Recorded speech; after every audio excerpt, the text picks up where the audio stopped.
Today. Today is 1 year. 1 year since February 18th, 2025, the day my life split into two realities I can't never stitch back together the way it used to be. There's a life where I still believed that tomorrow was normal. And there's a life I have now where every morning begins with the same truth. My child is not here. I am. And I want to say that out loud because I think that sentence is where a lot of people like me live. The child is gone, the parent remains, and the world keeps moving like nothing happened, even though for us, everything happened. This week now carries two markers for me. On Monday, I got my 1 year recovery chip because that's when our groups meet on Monday. I got my 1 year chip. That chip I got on the 16th because I needed it. This chip right here. I needed it right now on Wednesday, the 18th, 1 year. That day hits like a wave. Because the truth, that grief, they're not just dates. Dates aren't just dates. They're doors. And when you open them, the air changes. I'm not standing here because I'm strong. I'm standing here because God carried me here. I'm standing here because sometimes the only victory in this is I didn't quit. I didn't disappear. I didn't lose my faith. I didn't give up on the possibility that something meaningful can still come from this story that shattered me. And I'm also standing here because I know what it's like to have nowhere to put the hard stuff. I know what it's like to be surrounded by people and still be alone. I know what it's like to go home and realize the person you used to talk to, the person who used to make you laugh, the person you used to be is gone. If you ever felt that way, then I'm not here to be polite. I'm here to be honest. This is the first of many I plan to do this weekly at the same time because grief, it doesn't end at a funeral. And pain doesn't vanish when the calendar flips. Some of us need a room. Some of us need a voice. Some of us need permission to say what everyone else avoids. And some of us need God in the middle of it. Not as a slogan, but as survival. So tonight, I'm going to speak to you about my son. I'm going to speak to you about my faith. I'm going to speak to you about my marriage, the battles, the wars, the days where grief didn't just hurt, it attacked. I'm going to speak to you about my mom, Alzheimer's, and what it is to grieve a child suddenly and watch your parent just disappear slowly. I'm going to speak about recovery, not just about addiction recovery, but the recovery means that I'm learning to live after what should have destroyed me. And I'm going to speak about my music because the music didn't come from marketing. It came from a wound. It is helping me breathe, and I can believe it can help others breathe too. If you're listening and you're hurting, you don't have to pretend with me. If you're listening and you're angry, you don't have to hide it. If you're listening and you're numb, you don't have to force the tears to prove love. We're going to talk about the hard stuff with faith, without fake answers. So let me start with my son. That's where my heart will always start, with Kody, my son. My son was not a headline. He was not a statistic. He was not the way that it happened. He was and will always be a whole person, full of layers, full of questions, full of moments that still make me smile even when I'm crying. He'd always ask me things. He'd always ask me things that went deeper than small talk. He would look at life and wonder about it. He would ask me about God, about pain, about purpose. He used to say, Mom, why does God allow bad things to happen to good people? I remember our last conversation. I was sitting in the kitchen floor. Goes, Mom, but why? Why does bad things happen to good people?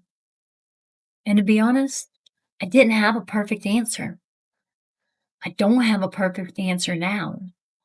But sometimes something else I've experienced, I have scars. I have a testimony that I never wanted, and I have a God who stays. There are things about my son I wished I could tell you, 1,000 different details. The sound of his voice, the presence as it filled the room, the way normal felt when he was just simply here. And if you're a grieving parent, you know exactly what I mean. You miss the normal, the others that people take for granted. You miss those. You miss hearing the door open. You miss footsteps. You miss the casual, hey, mom, that you didn't even realize was holding until it stopped.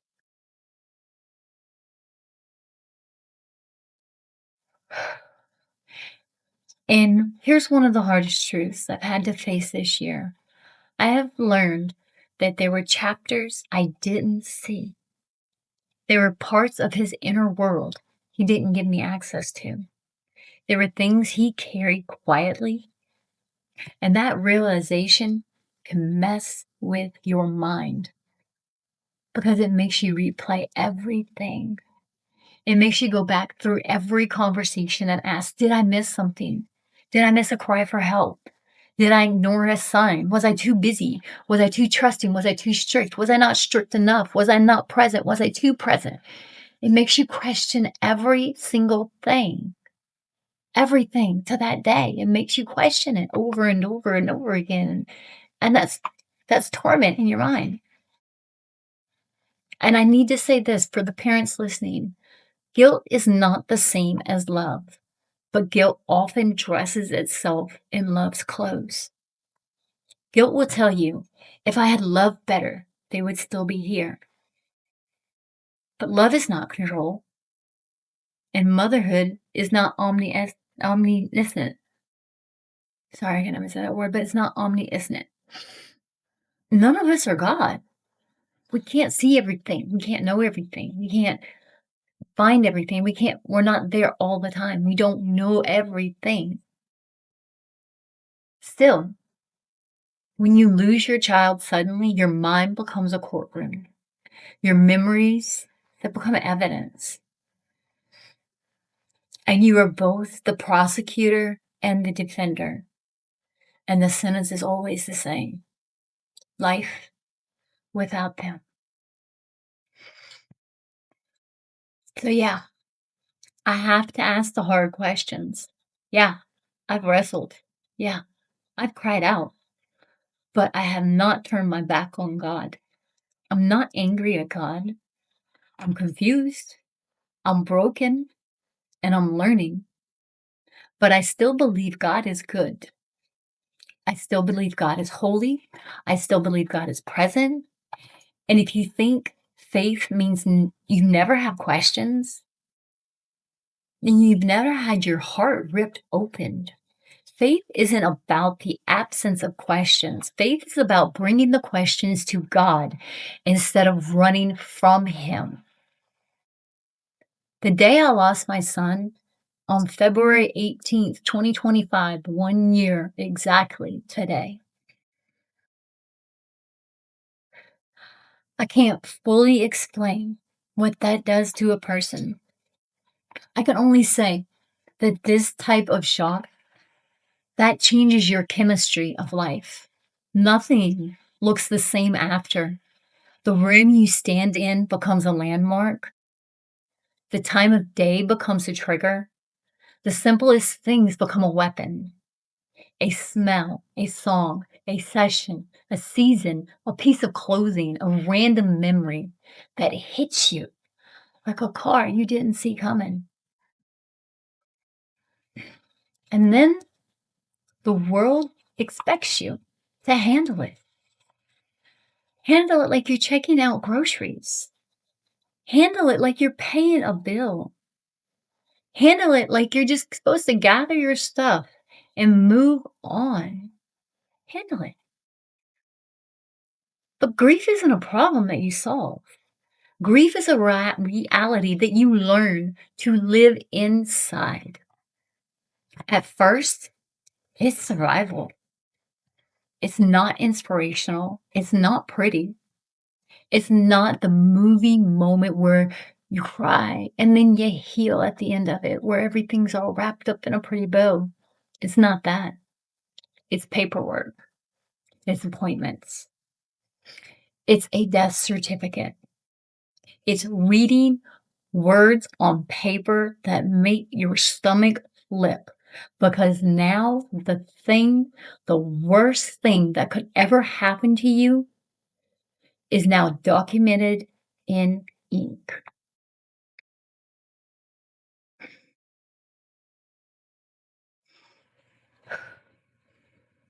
There are days, sorry.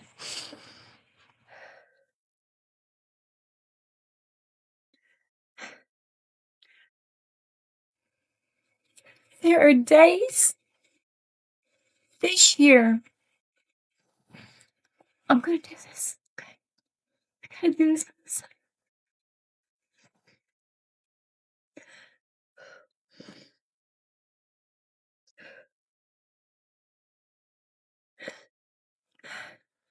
Sorry. Documented ink. Sorry. Anyway. Got this.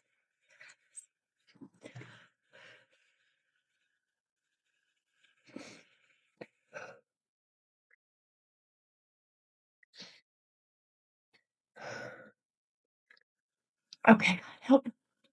Oh my God.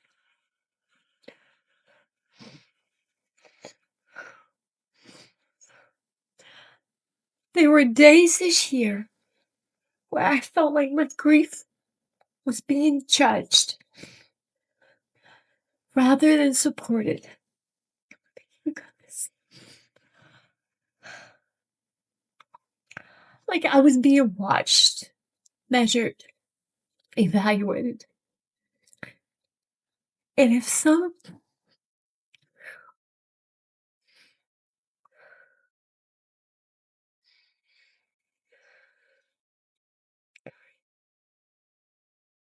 we started, there were days this year where I felt like my grief was being judged rather than supported.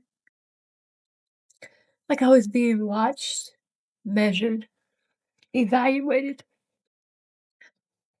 as if there was some invisible timeline unfailing, and the intensity of love should fade because time has passed. Let me be clear, okay? Let me say this clearly. Time does not reduce love. It does not ease trauma. Time just creates distance from the day, not from the bond. I have had moments where I felt emotionally alone in the morning, where I needed someone to sit with me in grief, not fix it, not lecture me, not rush me, not compare it. Just sit with me. And sometimes that support didn't come. Sometimes it wasn't offered. Sometimes I was told in a subtle way that my grief made people feel uncomfortable. And that's why I'm doing this weekly. Because if you're a person who is hurting and you feel like you have no one to talk to, I want you to have somewhere to bring the hard stuff. A place where you don't have to sanitize your pain to be accepted. A place where you can say, I'm not okay. and nobody argues. So let's talk about something else, okay? Let's talk about grief. It doesn't just hurt you, it touches everything that you are connected to.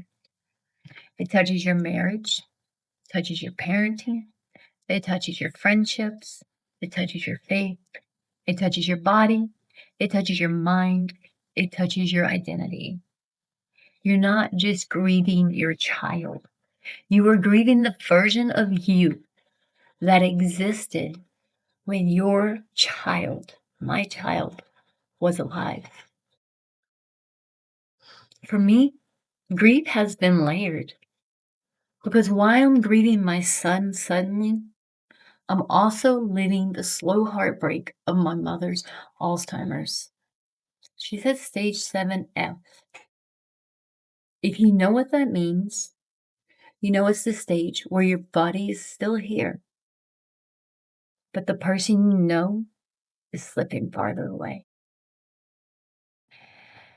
And that is grief on its own. That is a long goodbye. That's exhaustion.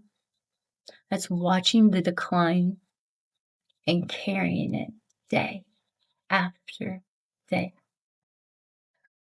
So I've been living with sudden loss and ongoing loss at the same time.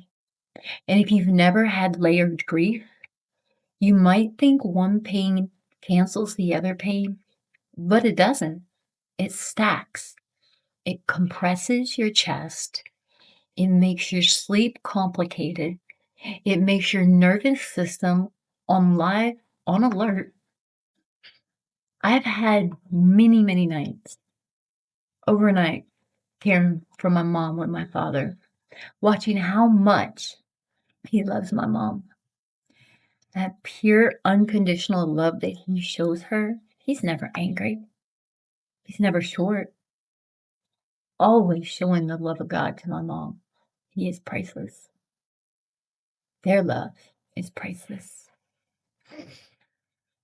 So I have days, right? I have days where I am just trying to function, trying to be present, trying to keep the household moving, while internally my heart is screaming. And I have learned that sometimes the most spiritual thing that you can do is admit that you're depleted. It says in Isaiah 40:29, He gives power to the weak, and to those who might not have, He increases strength. And that verse, I've lived that verse, not because I'm special, but because God is faithful. There are days where I didn't have enough strength to manufacture that, so God supplied it. He didn't remove the pain, but He kept me from collapsing under it. And now, let's talk about my marriage.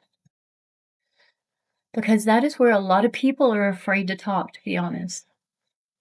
People talk about love, talk about grief, like it's a personal journey. But grief is a relationship stress test. It cracks and exposes every single fault. It amplifies every difference. It turns small misunderstandings into major wars. Because when you're both grieving, your capacity is lower, your patience is thinner, your nervous system is exhausted. My marriage has been through some battles, real ones, not polite, not where we had a disagreement kind of marriage. The ones, the kinds that you feel like you're fighting your own sanity. The kind where you realize you and your spouse are drowning, and instead of saving each other, sometimes you pull each other under, not because you want to, because you're panicking. You're on panic mode, and you don't realize it. And we lost the same son, but not the same son. We are a blended family.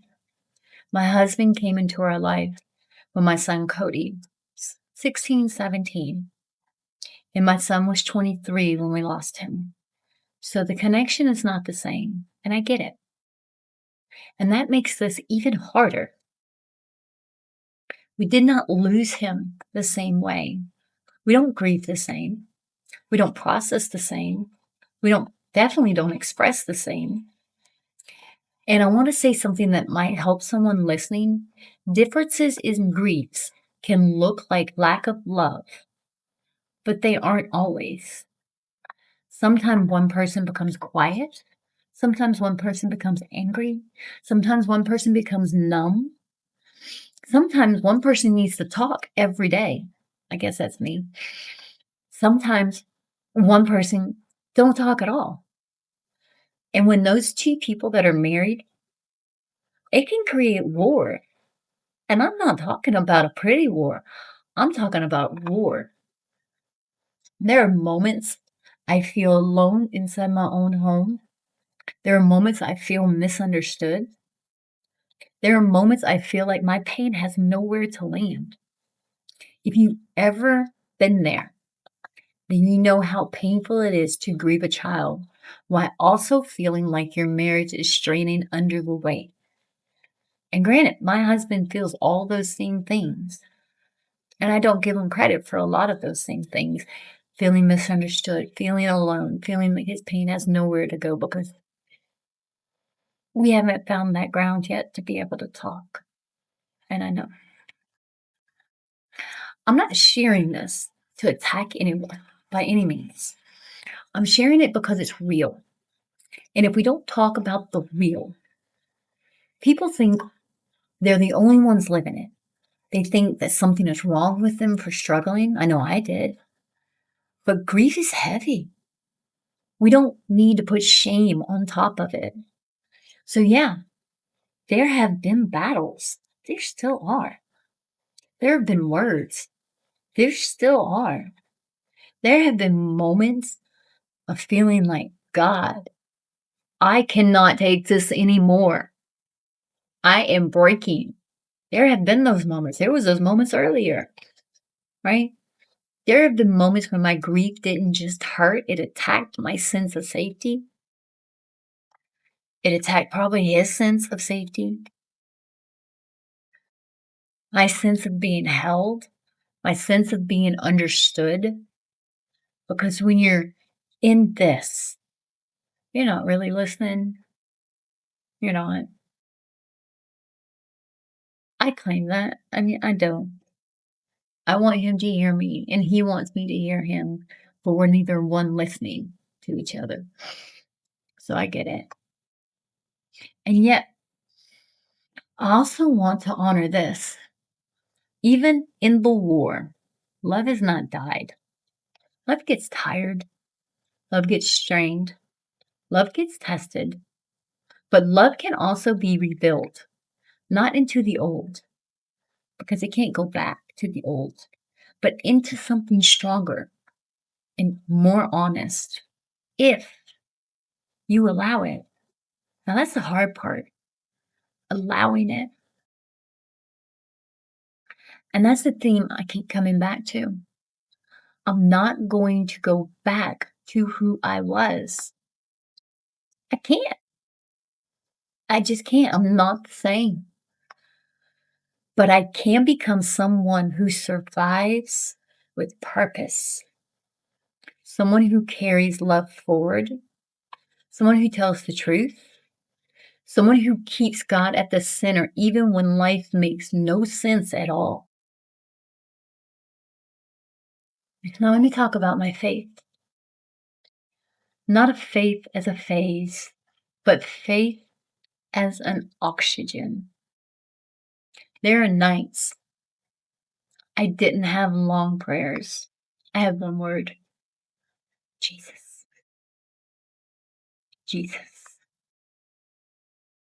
There were days I sat in silence because words just felt too small to capture what I really was thinking in my heart. There were moments that I opened my Bible and just stared because my brain, it couldn't process any of it. There were times I felt guilty for not being spiritual enough in my grief. And then God reminded me, He doesn't demand performance from the brokenhearted. He draws near. Psalms 34:18 says, "The Lord is near to the brokenhearted and saves the crushed in spirit." That's not a cute verse to me. That's my survival story. It's what I have. Philippians 1:3 says, "I thank God upon my every remembrance of you." That verse is complicated for me because remembrance hurts, but it also honors. Remembering is an act of love. And when I remember my son, I'm not choosing pain for pain's sake. I'm choosing to keep his presence in my story. I'm choosing to keep love active. I'm choosing to refuse the pressure of move on as love is supposed to expire. There's another verse in the Bible that's carried me. 2 Corinthians 12:9. My grace is sufficient for thee, for in my weakness are you made strong. Sorry, I misread that. Give me a second. My grace is sufficient for you, for my strength is made perfect in your weakness. I have learned that weakness is not failure. Weakness is where God shows up. I'm not impressive in my weakness. I'm honest. And God meets me honestly. Now, because this is meant to be weekly, what I'm doing now, I want to speak directly to anyone who is hurting. If you're listening and you feel like your grief has made you invisible, I see you. God sees you. If you're listening and you feel like you're being rushed, I understand. If you're listening and you're terrified that you're too much for people, you're not too much. Your love was big. Your loss is big. Your grief makes sense. And if the people around you can't handle it, it doesn't mean your grief is wrong. It means they have not learned to sit with the pain. Now, I want to talk about recovery. Because some people hear the word recovery and think it's about one specific thing. Oh, drugs, addiction, things like that. But for me, it represents something broader.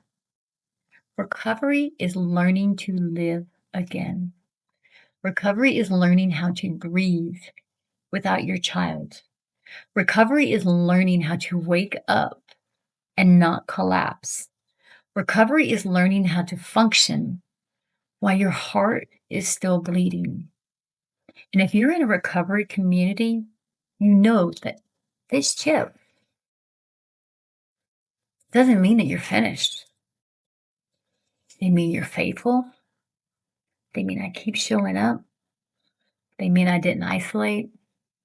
They mean I didn't let the darkness take me over. Y'all know what that means.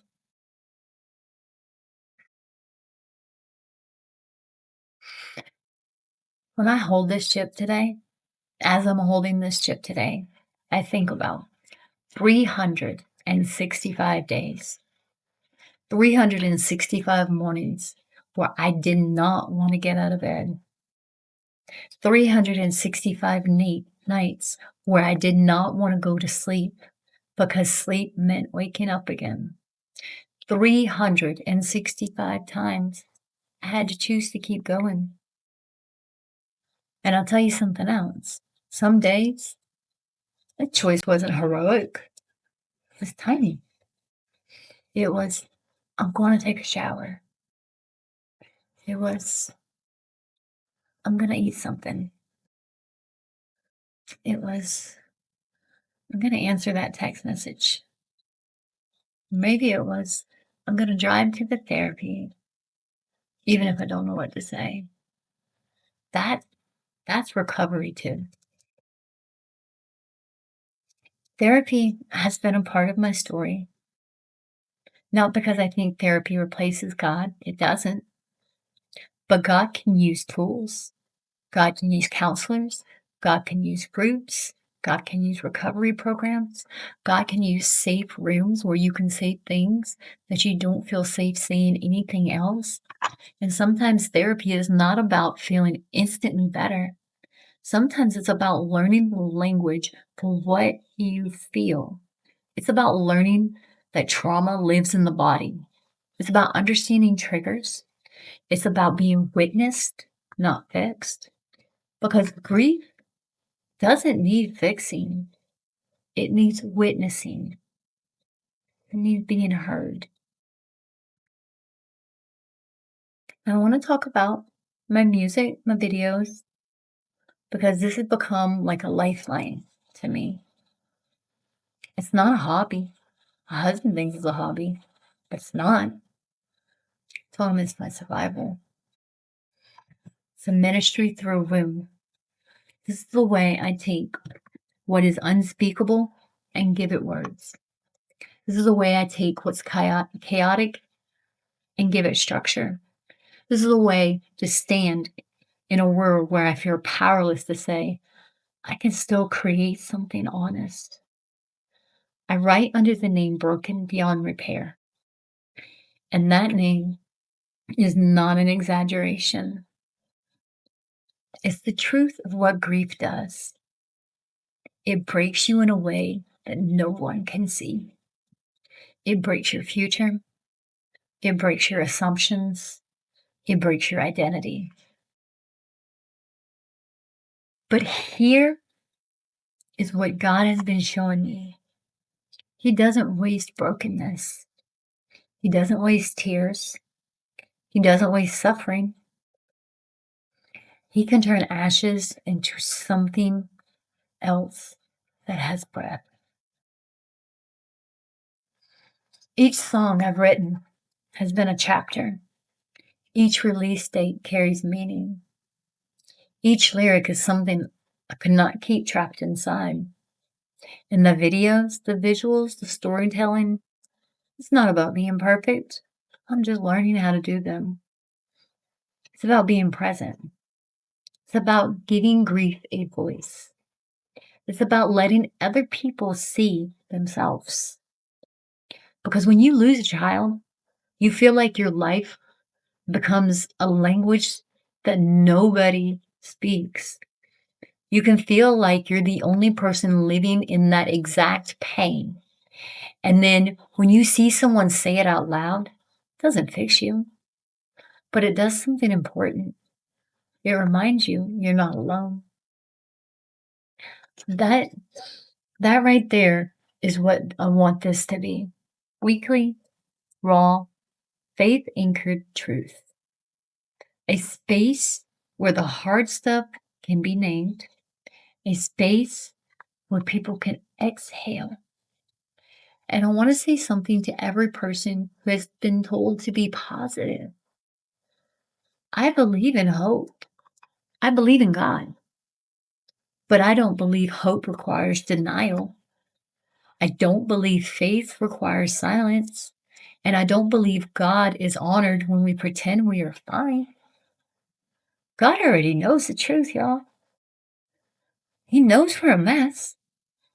So you might as well speak it. Share. Now let me weave the threads together because this is the way my life feels like. Threads. The threads of missing my son. The threads of trying to keep my marriage standing while grief shakes it. The thread of caring for my mother. Why everything in me is just falling apart and exhausted. The thread of trying to show up for my daughters. The thread of trying to work, to function, to live. The thread of music, creativity, and survival. The thread of holding, letting faith hold all that together.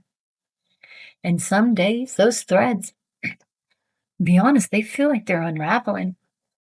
Some days, the only thing that holds them is prayer. Some days, the only thing that holds them is God's mercy. Fresh in the morning, even when my morning begins in pain. Lamentations 3:22-23 says, His mercies shall never come to an end. They are new every morning. Some people read that and think, it means every morning feels good. No. Sometimes the mercy is simply, you woke up. Sometimes the mercy is simply, you made it through the night. Sometimes the mercy is simply, you didn't lose your mind when you thought you would. That's mercy. That is God sustaining you. I want to talk about the loneliness because it's real. You can be in a room full of people and feel like you're behind a glass. You can listen to a conversation and feel like you're on another planet because the world has been altered by loss. The world around you continues as if loss is rare event that happened in reality. It could be hit anyone. And when people don't know what to say, they say things that hurt you. They don't mean to. They say things like, oh, everything happens for a reason, as if your child's death is a lesson plan. They say God needed another angel, as if God was short of angels. They say at least you have other children, as if children are replaceable. They say be grateful, as if gratitude cancels your grief. So let me say this, and this is what I wish people would say. This is me personally. A lot of people probably think this too. But instead of saying things like that, say, I'm sorry. Or say, I don't know what to say. That works. Or say, I'm here. I won't leave. Tell me about them.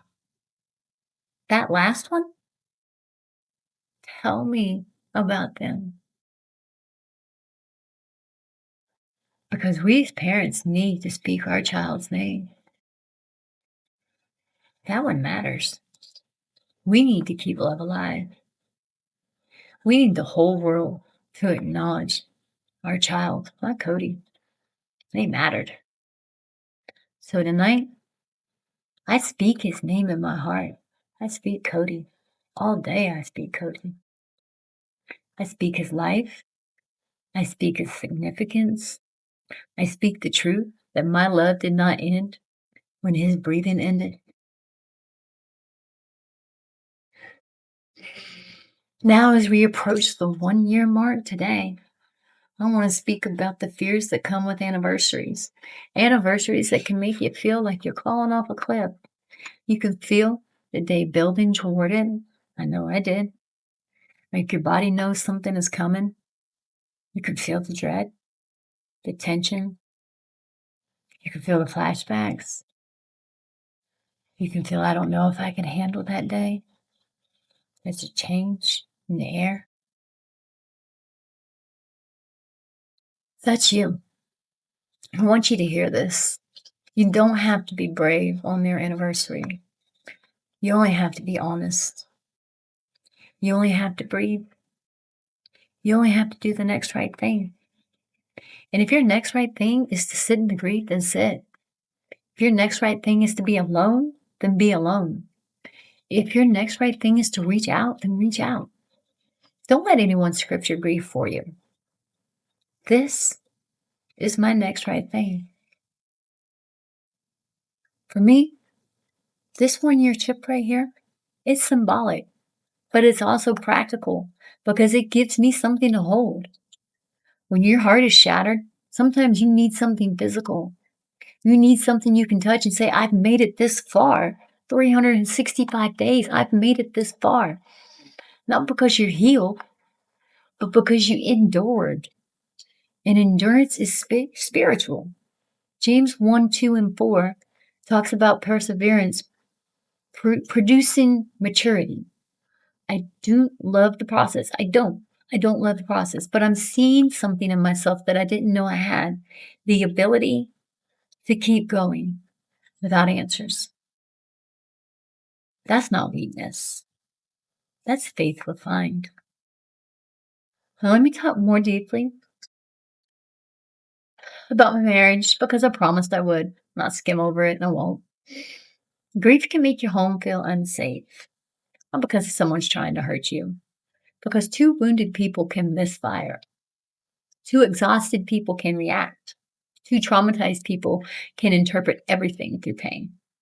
And I'm going to say what many people won't.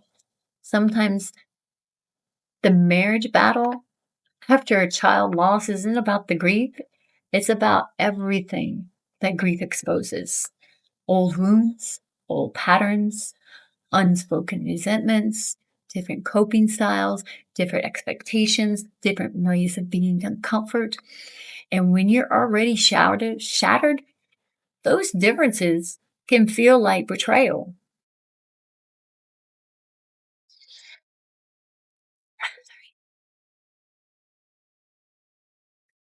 I've had moments where I needed tenderness.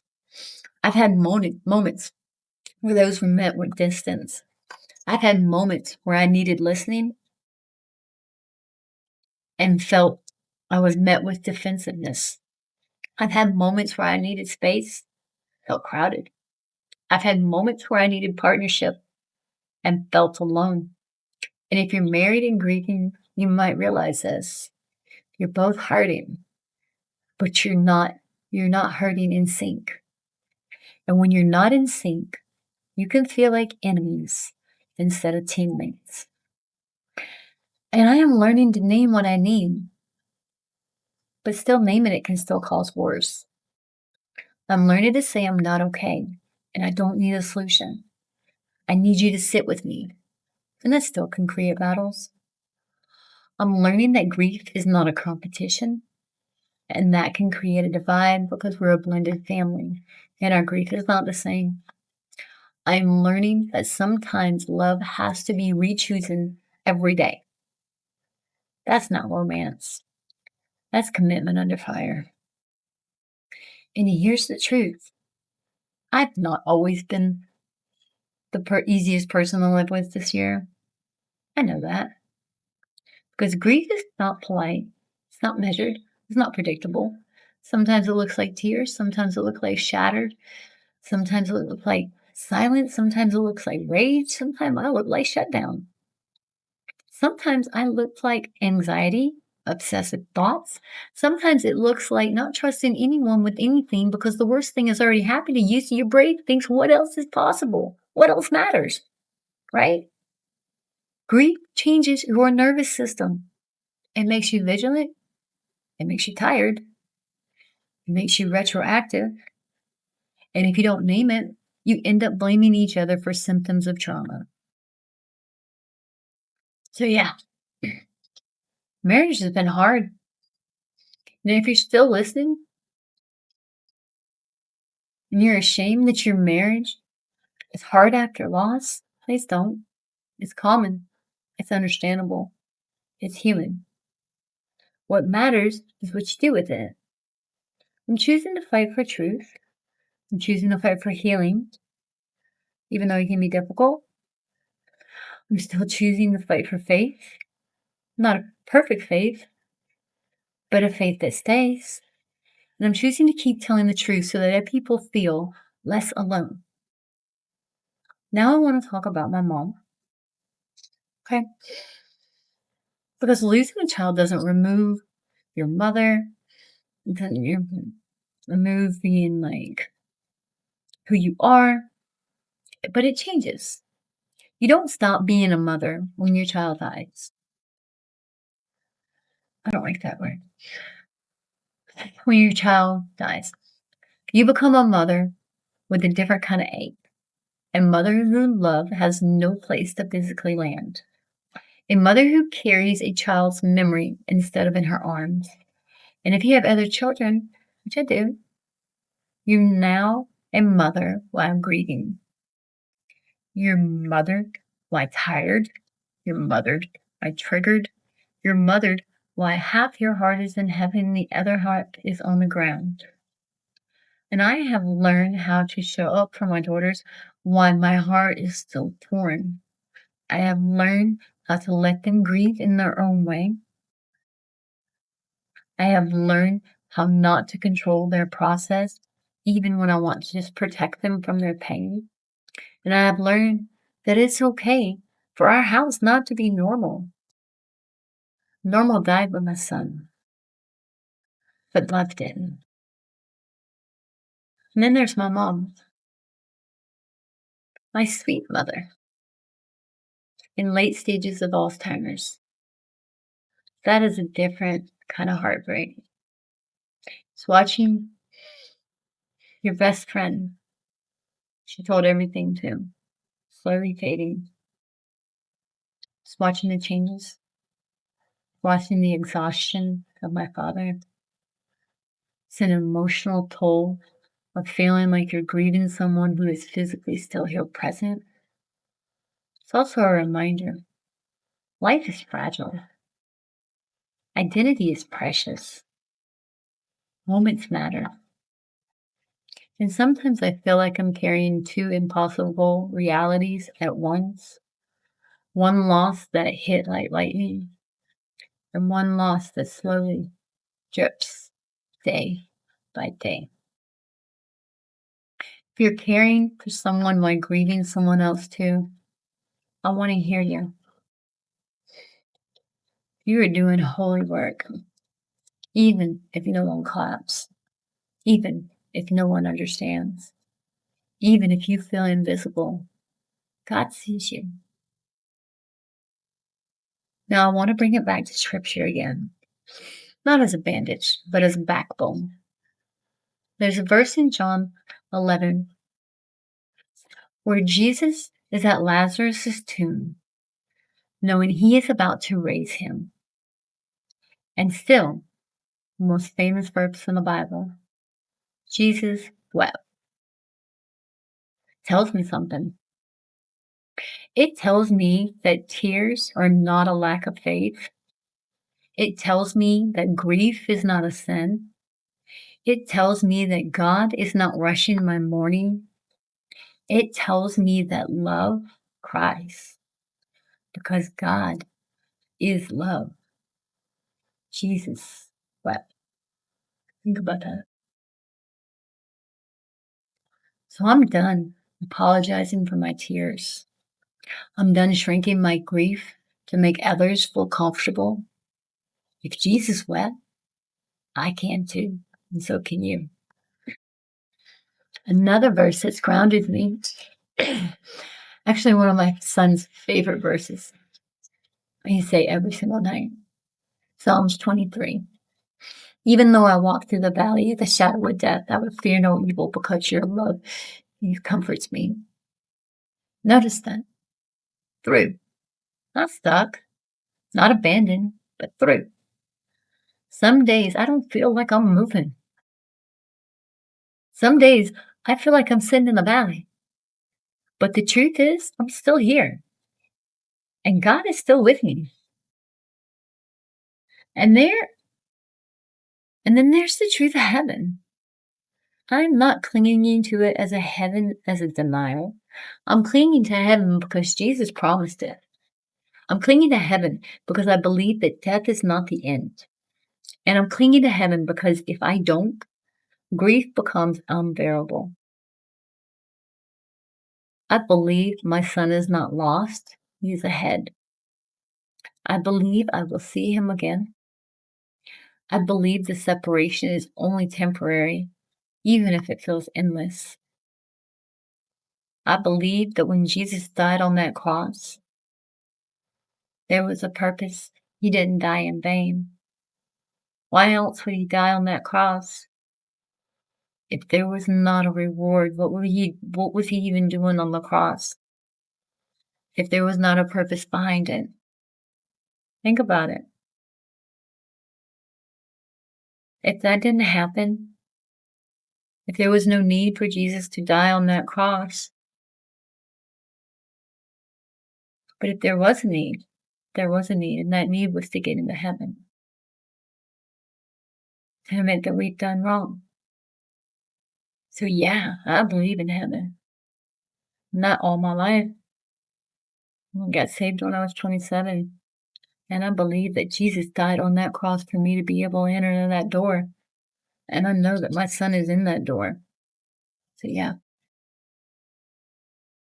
Now I want to speak about hidden chapters.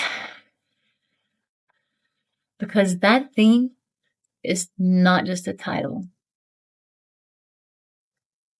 Even though it's the title to my next album that I got out, The Chapters You Hid From Me. But hidden chapters. There are pieces that I will never fully know. There are questions I may never get the answer this side of heaven. There's a why that doesn't get resolved. And if I'm honest, that pain, not just that he's gone, but that's where the things happen inside his life that I didn't see. Sometimes I feel like I'm reading a book and pages are missing. Trying to understand the storyline, but chapters were torn out. And the mother in me was to find those pages. I wanted to make sense. I wanted to protect. I want to hold that person responsible. I want to rewind time. I have dug through every single thing my child owns looking for those pieces, looking for those pages, looking for those things that I missed.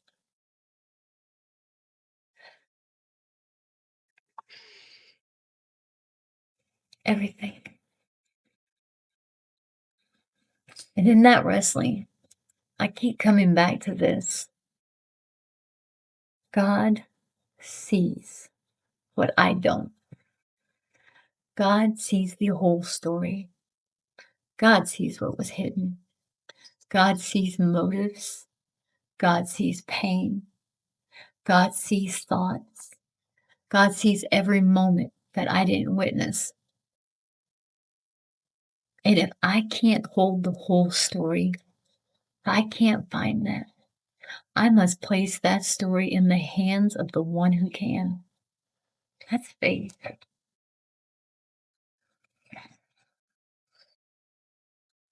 Now let's talk about what the music is doing in me. Because this is where I feel God giving me something to carry. When I write, I'm not trying to sound clever. I'm trying to survive. I'm trying to turn pain into something that doesn't poison me. I'm trying to give grief a direction. I'm trying to give my love a place to go. And when I create videos, it's not about technology. It's that I'm still learning, trying to figure all this AI stuff out. I don't know, and I'm teaching myself. It's about a testimony. It's about saying it's real. This happened, and God is still here. It's about letting the visuals hold what my words can't. Creating has become a form of prayer, a processing, a form of worshiping God, a form of remembrance of my son. It's not just helping me, it's hearing what others who say, I feel seen. From people like y'all that comment on my videos. Okay. Saying I didn't feel alone. That matters. Because grief isolates, connection heals. So, yeah, even if I drive my head off the wall, I'm going to keep making my music. I'm going to keep making my videos. I'm going to keep telling the truth. Not because I enjoy pain. I don't. Not because I refuse to let pain be meaningless. Because this is not meaningless. There's got to be a purpose. Gotta find that purpose. I've got to. I've always done something for my son.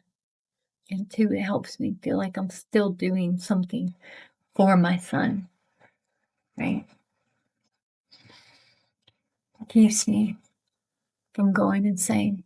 It's my coping. And because this is the first of many, many weekly time together, I want to invite others in, not with pressure, but with permission. If you're listening and you've been keeping everything bottled because you think you're supposed to be strong, I want you to know strength is not silence. If you're listening and you feel like you're the only one whose grief still feels fresh, and years later, I want you to know love doesn't expire. If you're listening and your marriage is struggling and you feel ashamed, I want you to know you're not alone. You're not failing. You're surviving something that's devastating. If you're listening and you're caring for someone while grieving someone else, I want you to know you're seen. And if you're listening and you need a place to bring the hard stuff weekly, come back. Come back because you need it. Come back because I need it. Come back because healing happens when it's repeated honestly. Not one-time speeches, not one video and boom, I'm healed. But over time. Now, before I close, I want to speak about the moment that has now arrived. The exact date. February 18th. Now, our anniversaries can get louder. Our body remembers. Our minds remember. The air feels different. Even if you distract yourself, grief finds you. So here today, now as February 18th has arrived, I will not demand that I handle it. I'm letting myself feel what I feel. I am holding his chip. I am speaking my son's name, Kody. I will pray. I'll cry if I need to. I will remember. I will thank God for carrying me through a year I never thought I could survive. And I want to end with this, and it's not cliche, but a commitment. I'm still a mother. I'm still a believer. And I'm still here. I'm not the same woman I was a year ago. Grief has changed me. But grief didn't take my faith. And grief did not erase my purpose. I will keep showing up weekly, honestly, because silence is not healing for me.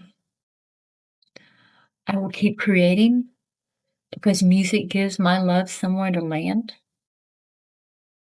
I have one that dropped today on Apple and Spotify or whatever. Look up Broken Beyond Repair. You'll find me. Have My Heart in Heaven is what the first one's called for the album. I'll keep trusting in God because even when I don't understand, I have learned that God is still good to my son, my child, my heart. I love you. I carry you, and I will honor you. And I will keep living in a way that proves that your life mattered. You're not someone that I'm forgetting. Ever. Ever, never, never.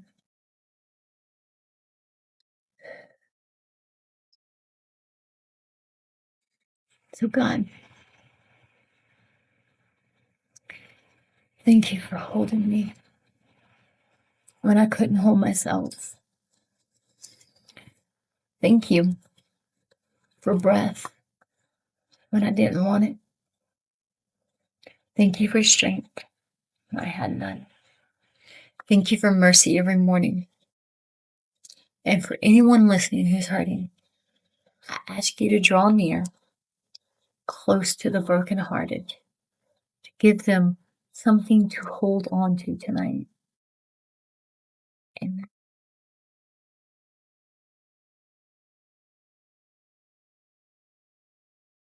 Thanks, guys. See you next week. Same time.